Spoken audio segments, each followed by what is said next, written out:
was knocking on my door. I couldn't open the door for her. Then on Friday morning, she now knocked on my door. No, on Friday morning she woke up and I come out. She said, "Daddy, good morning." I did not accept, I didn't talk to her. I kept quiet on her and I left on Friday morning. She offended me, she did something wrong, and I was angry on her, I was annoyed. As the sun started dipping down, Daniel began to speed up, wanting to get home. He was still very angry. As he headed down one of the dirt roads, he reached down to apply the brakes, but there was no response. Daniel began to pump the pedals furiously, but to no avail.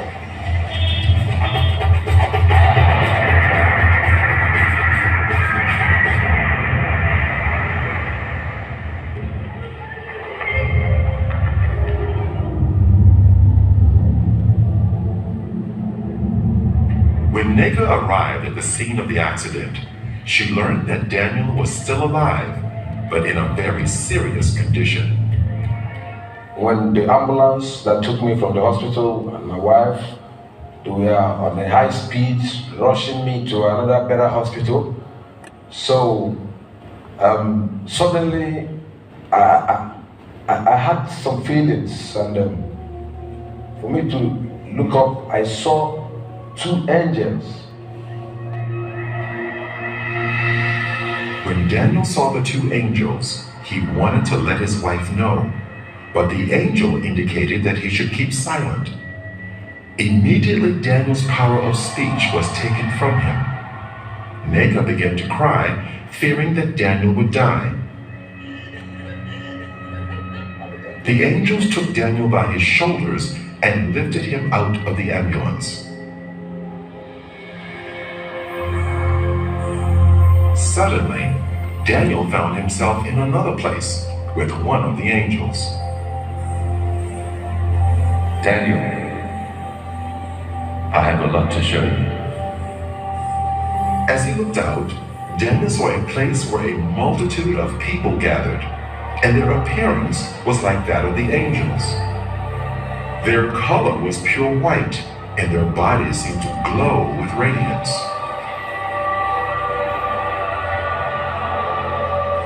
Because of their similar appearance, Daniel thought he was seeing a gathering of the angels.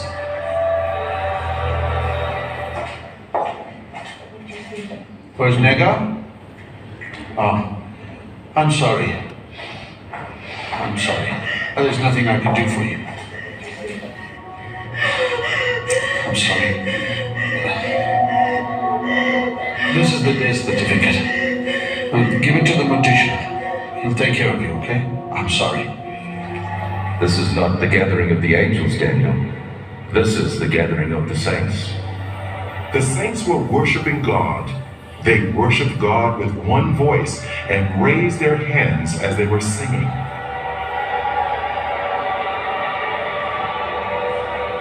Daniel heard the sound of many instruments, and the sounds were like nothing he had encountered before. He longed to join these people and moved over towards them, but the angels stopped him. Daniel, don't go. I have a lot to show you. Take this file and record everything you see. The multitude that Daniel saw were all looking at a bright light that shone like the sun.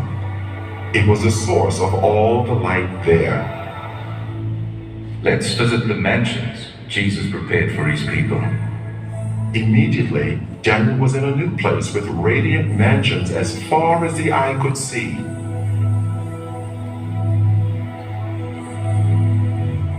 It was incomparable to anything he knew on earth.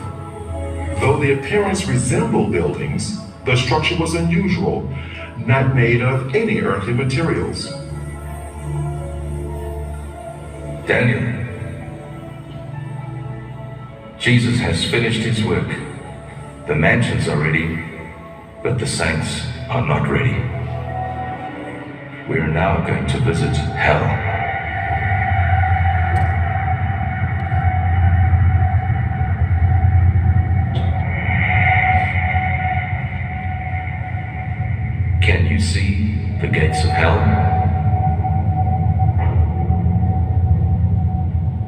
The angel raised his hand, and as he brought it down, the gates ripped open with a great noise.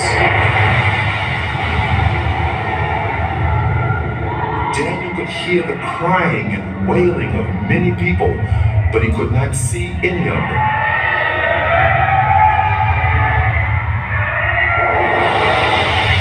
And then light shone from the angel's body into the darkness, so that Daniel could see more clearly.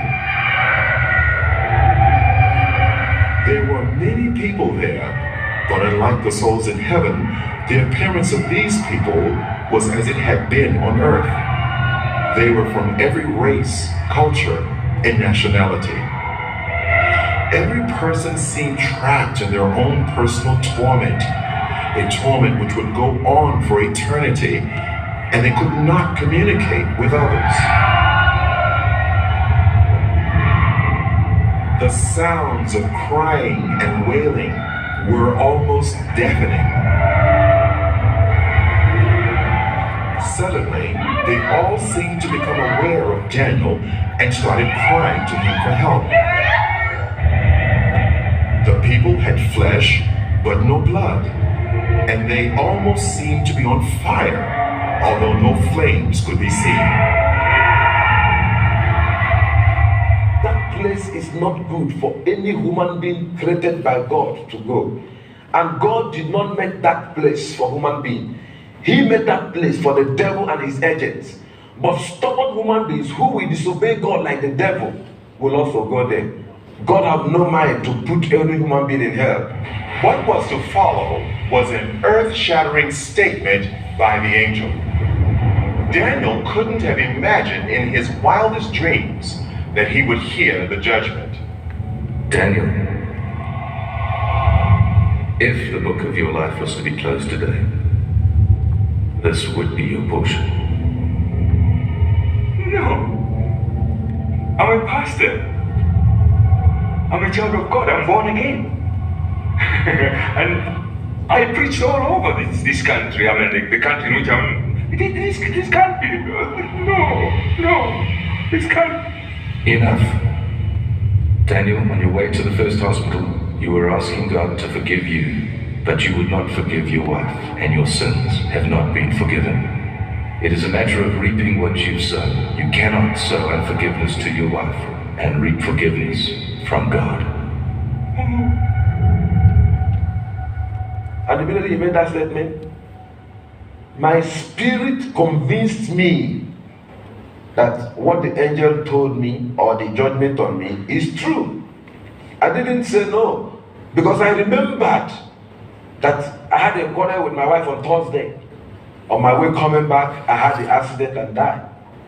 So now the angel told me that my wife offended me and I did not forgive my wife, and I come to God and ask God to forgive me, that I am not forgiven, that this place should be my portion. I now cry. I did not reject the judgment. The judgment was true to me, because I know in my heart I was angry with my wife. I was thinking of what to do on her. I was thinking of, my wife slapped me. So in my heart I was annoyed, and I believe God was judging my heart.